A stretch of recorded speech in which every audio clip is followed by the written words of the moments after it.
आदाब, आप देख रहे हैं न्यूज़ मैक्स और मैं हूं आपके साथ मुनमुन रहमान। असम में मुसलमानों को एनआरसी से बाहर करने के लिए एक नया खेल शुरू किया गया है। स्टेट कोऑर्डिनेटर की ओर से विवादास्पद अधिसूचना जारी करते हुए कहा गया है कि ये हमारे संज्ञान में आया है कि कई लोग एनआरसी में ऐसे शामिल हो गए हैं जो या तो संदिग्ध हैं या मतदाता नहीं हैं या फिर विदेशी ट्रिब्यूनल द्वारा विदेशी घोषित किए जा चुके हैं। ऐसे सभी लोगों को एनआरसी से हटा दिया जाना चाहिए क्योंकि वे विदेशी हैं। हालांकि जमीयत उलेमा हिंद ने डी वोटर को होल्ड पर रखने के लिए सुप्रीम कोर्ट में अपील दायर की है, लेकिन राज्य समन्वयक का कहना है कि उन्हें होल्ड पर नहीं रखा जा सकता, वह विदेशी हैं, इसलिए उनका नाम एनआरसी से हटा दिया जाना चाहिए।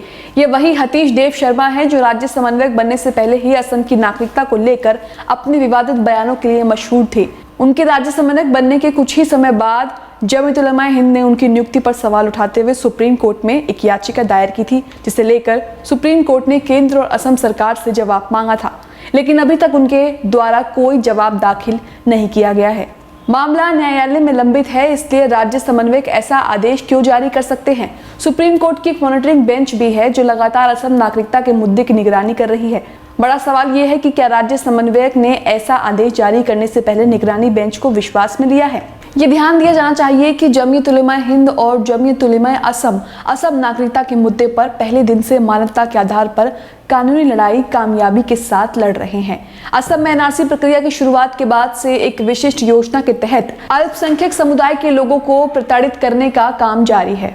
यहाँ तक कि केंद्र और असम सरकार ने सुप्रीम कोर्ट में याचिका दायर कर अनुरोध किया था कि एनआरसी को फिर से करने की अनुमति दी जाए क्योंकि इसमें कई खामियां हैं, लेकिन जब अदालत ने इसकी अनुमति नहीं दी तो पुनर्विचार याचिका के जरिए कहा गया कि बांग्लादेश से सटे जिलों में 20% और शेष जिलों में 10% नामों का फिर से सत्यापन करने की अनुमति दी जाए।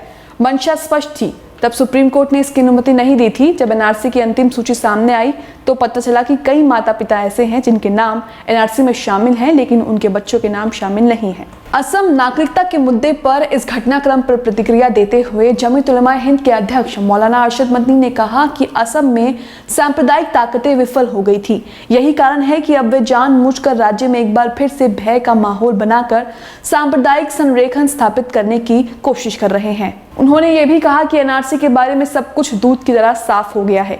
ऐसे मामले में इस तरह की नई रणनीति अपनाने से पता चलता है कि उनके इरादों में खामियां हैं और इस तरह की अधिसूचना केवल एक विशेष योजना के तहत जारी की गई है। ऐसे ही कुछ और खबरों के लिए बने रहे न्यूज़ मैक्स के साथ। चैनल को सब्सक्राइब करना ना भूलें और साथ ही बेल आइकॉन को जरूर दबाएं। सभी अहम खबरों के लिए न्यूज़ मैक्स को सब्सक्राइब करें, साथ ही बेल आइकॉन को जरूर दबाएं। लाइक, शेयर, कमेंट करना ना भूलें।